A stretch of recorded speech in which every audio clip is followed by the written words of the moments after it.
Assalamualaikum warahmatullahi wabarakatuh. Selamat datang kembali di channel YouTube Hamdan Hussein Batubara, di channel yang membagikan informasi tentang teknologi dan media pembelajaran.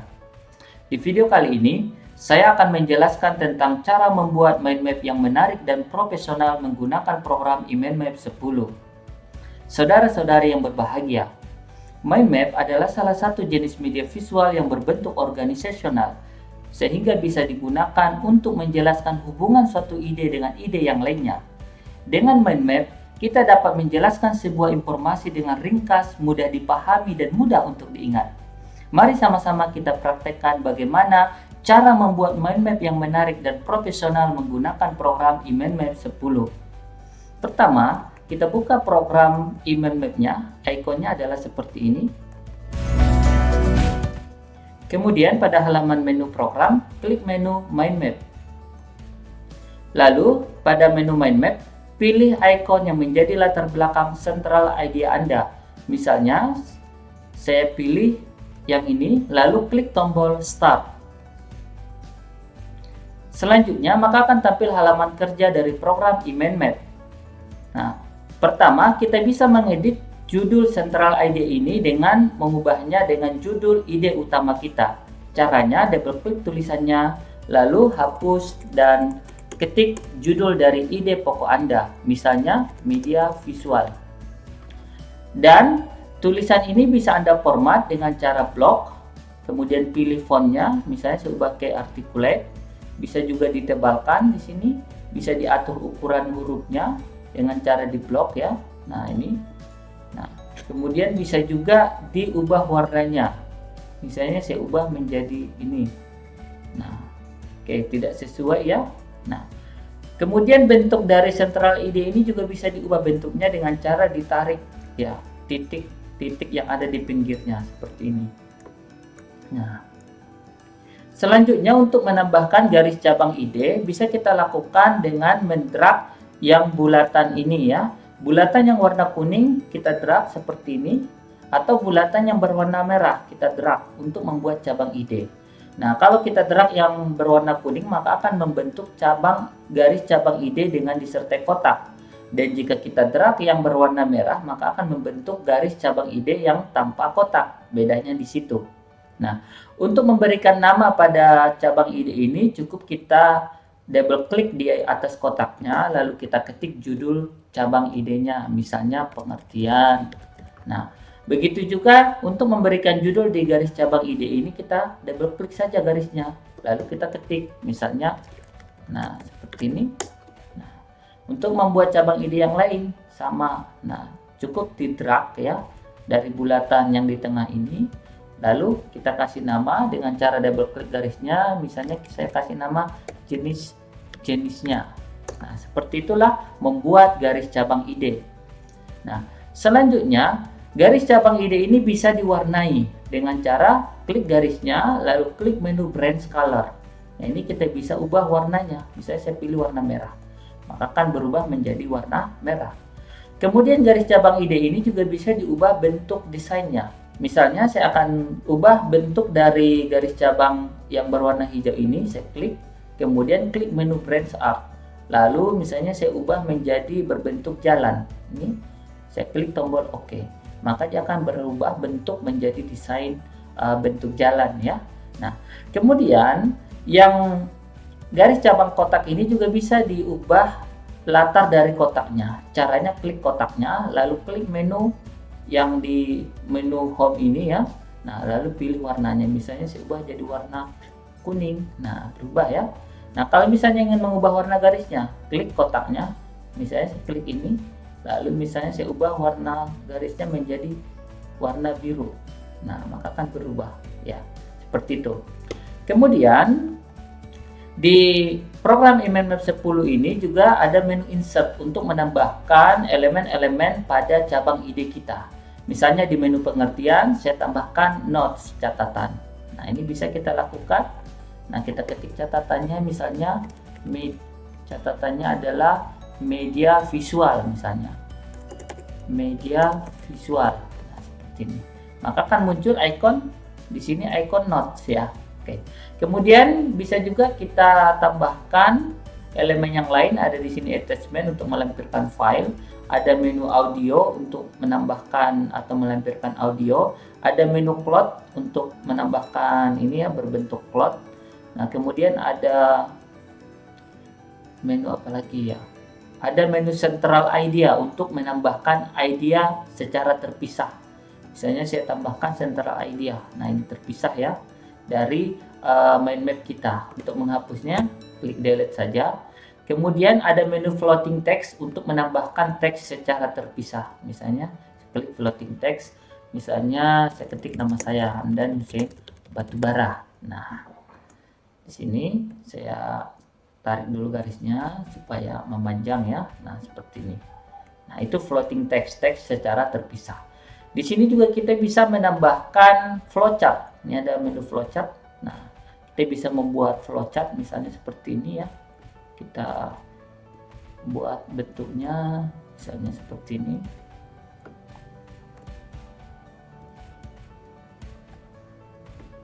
Nah, kemudian kita atur, kita hubungkan dengan cara di drag saja seperti ini ya. Nah, kita bisa membuat flowchart dengan mudah. Nah, misalnya seperti ini. Nah, bisa ya. Oke. Nah, itu untuk membuat flowchart. Kemudian saya akan hapus flowchart ini. Nah, kemudian saya akan buat cabang dulu untuk menu untuk cabang ide kandungannya dengan cara cukup drag ini ya, garis-garisnya.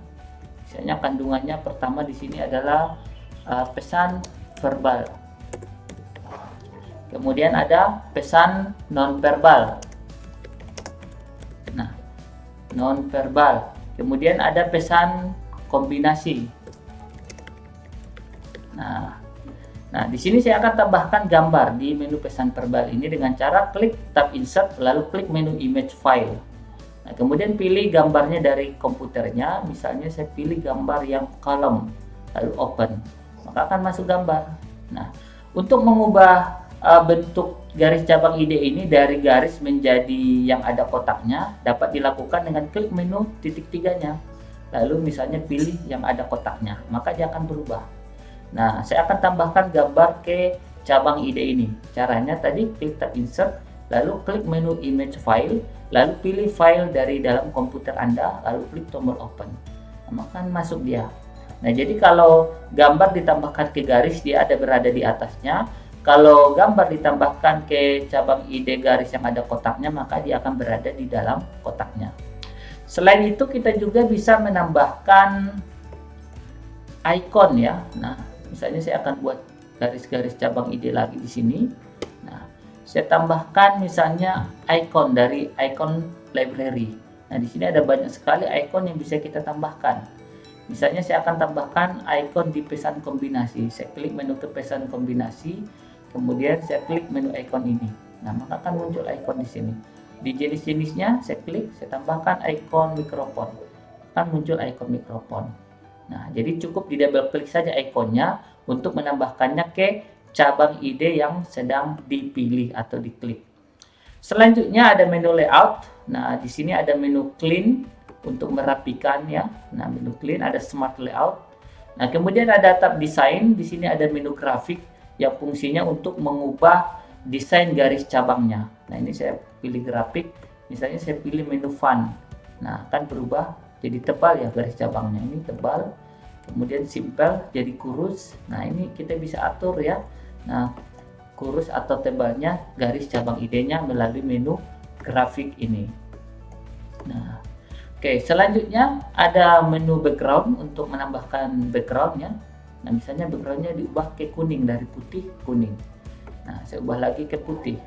Nah, kemudian ada menu view untuk mengatur ini ya, tampilannya, zoom in, zoom out, full screen, 100%, fit to map.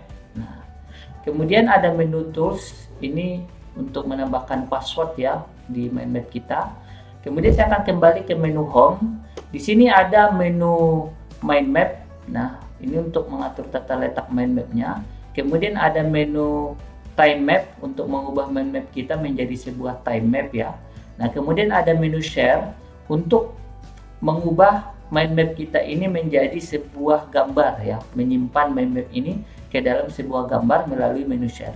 Misalnya saya contohkan, saya klik menu share, saya klik menu image, kemudian di sini formatnya saya pilih yang high definition ya, yang ukurannya paling besar, lalu klik tombol export, kemudian ketik nama filenya, pilih tempat folder penyimpanannya, kemudian pilih jenis filenya, misalnya JPEG, bisa juga PDF ya, saya pilih JPEG, kemudian saya klik menu export. Nah, maka hasil dari mind map ini sudah diekspor dalam format sebuah gambar. Nah, contohnya adalah seperti ini. Oke. Selanjutnya, kita juga bisa mempresentasikan mind map kita ini langsung melalui program eMindMap 10. Nah, caranya klik menu presentation, kemudian ketik nama presentasi Anda, misalnya Hamdan, lalu pilih tampilannya apakah 2 dimensi atau 3 dimensi. Misalnya saya pilih yang 3 dimensi, lalu klik tombol create. Nah, maka di sini akan tampil mode presentasi, sudah ada slide-slide-nya. Untuk memulai proses presentasi, klik tombol play. Nah, sini saya bisa presentasi dengan cara klik tombol enter atau klik ya. Nah, pengertian, kemudian saya menjelaskan kandungannya, saya jelaskan isi dari kandungannya, ada pesan verbal, ada pesan kombinasi, kemudian pesan kombinasi terbagi lagi ke beberapa bagian. Nah, seperti itu. Nah, untuk keluar klik tombol ESC. Untuk keluar lagi klik tombol exit, kembali ke mode tampilan iMindMap-nya. Untuk menyimpan file ini tinggal Ctrl S ya, klik tombol kombinasi Ctrl S, kemudian simpan filenya dalam format IMX, sehingga format file ini nanti bisa diedit kapanpun kita perlukan jika ingin direvisi. Nah, saudara-saudara sekalian, begitulah cara membuat sebuah mind map yang menarik dan profesional dengan program eMindMap 10. Cukup mudah dan menarik ya. Nah, silakan dicoba, dan jika ada kesulitan silakan tanyakan di kolom komentar. Terima kasih atas perhatiannya dan sampai jumpa di video berikutnya. Wassalamualaikum warahmatullahi wabarakatuh.